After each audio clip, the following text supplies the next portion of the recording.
சென்னையில் மீண்டும் தலை தூக்கும் ஆட்டோ ரேஸால் பொதுமக்கள் மற்றும் வாகன ஓட்டிகள் அச்சமடைந்துள்ளனர். அந்த காட்சிகளை தற்போது பார்க்கலாம்.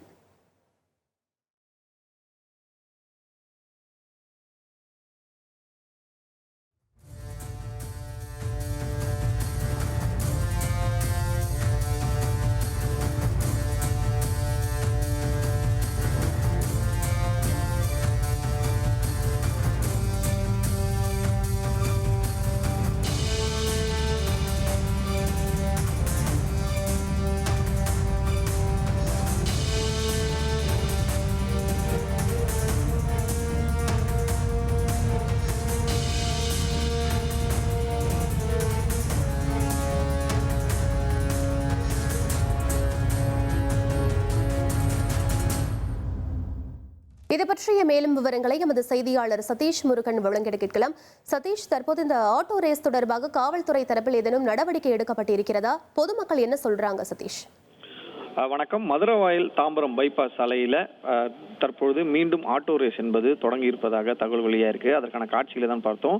தாங்கள் விடும் ரேஸை வீடியோவாக பதிவு செய்து இன்ஸ்டாகிராம், ட்விட்டர் உள்ளிட்ட பல்வேறு சமூக வலைதளங்களில் அவங்க ரீல்ஸாகவும் யூடியூபில் ஷார்ட்ஸாகவும் பதிவு செய்வது, கானா பாடல்களுடனும் பல்வேறு சினிமா திரைப்பட பாடல்களுடன் இணைத்து இந்த வீடியோ போடுவதை வாடிக்கையாக வைத்திருக்கிறார்கள். தற்பொழுது அதில் ஒன்று வீடியோ தான் வெளியாகி இருக்கிறது.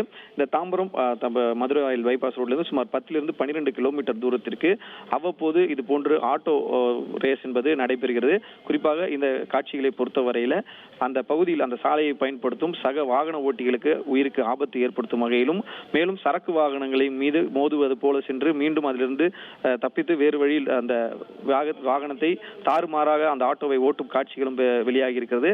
அதே போன்று இந்த ரேஸ் ஓட்டுபவர்களை ஊக்குவிக்கும் வகையில பின்னாடி 10க்கும் மேற்பட்ட இளைஞர்கள் பைக்ல பின்தொடர்ந்து செல்லும் அதிவேகமாக செல்லக்கூடிய காட்சிகளும் என்பது இதில் இடம்பெற்றிருக்கிறது.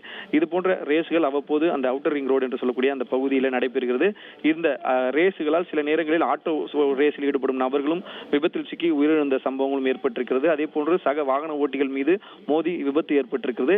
இது தொடர்பாக அவ்வப்போது அந்த பகுதியில் இருக்கக்கூடிய காவல்துறையினரும் போக்குவரத்து போலீசாரும் வழக்கு பதிவு செய்து சில மெக்கானிக்குகள், ஆட்டோ ஓட்டுநர்களை கண்காணித்து பல்வேறு நடவடிக்கைகள் எடுத்து வந்த போதிலும் தொடர்ந்து இது போன்று ரேஸ்கள் என்பது தடுக்க முடியாத சூழலில் நடைபெற்று வருகிறது. இது குறித்து பார்த்தோம் என்றால் அந்த பகுதியில் அந்த தேசிய அந்த பைபாஸ் சாலையில குறிப்பாக போக்குவரத்து போலீசார் இரவு நேரத்தில் ரோந்து பணியில் ஈடுபட வேண்டும். அதே போன்று இது போன்று ஆட்டோ ரேஸில் ஈடுபடுபவர்களை தொடர் கண்காணிப்பில் வைத்து அவர்களை எச்சரிக்க வேண்டும் உள்ளிட்ட பல்வேறு கோரிக்கைகளும் எழுந்திருக்கிறது. இந்த நிலையில தான் அந்த தாம்பரம் மதுரவாயல் பைபாஸ்ல மீண்டும் சுமார் ஒரு 80 முதல் ஒரு 100 கிலோமீட்டர் வேகத்தில் ஆட்டோக்கள் சீறி பாய்ந்து செல்லக்கூடிய காட்சிகள் என்பது தற்பொழுது வெளியாகி பெரும் பரபரப்பை ஏற்படுத்தியிருக்கிறது. விவரங்களுக்கு நன்றி சதீஷ். 1,24,00,000 மனங்களை வென்ற தந்தி டிவி யூடியூப் சேனல். தவிர்க்க முடியாத தம்ப்நெயில்ஸ், கலக்கலான கான்டென்ட்ஸ். நீங்களும் இந்த குடும்பத்தில் இணைய இப்பவே சப்ஸ்கிரைப் பண்ணுங்க. அசுரபலம் கொண்ட எங்கள் டிஜிட்டல் கரங்களில் உங்கள் விளம்பரங்களை சேர்க்க வாட்ஸ்அப் பண்ணுங்க. 8939888378. Email advttanditv@dttv.in.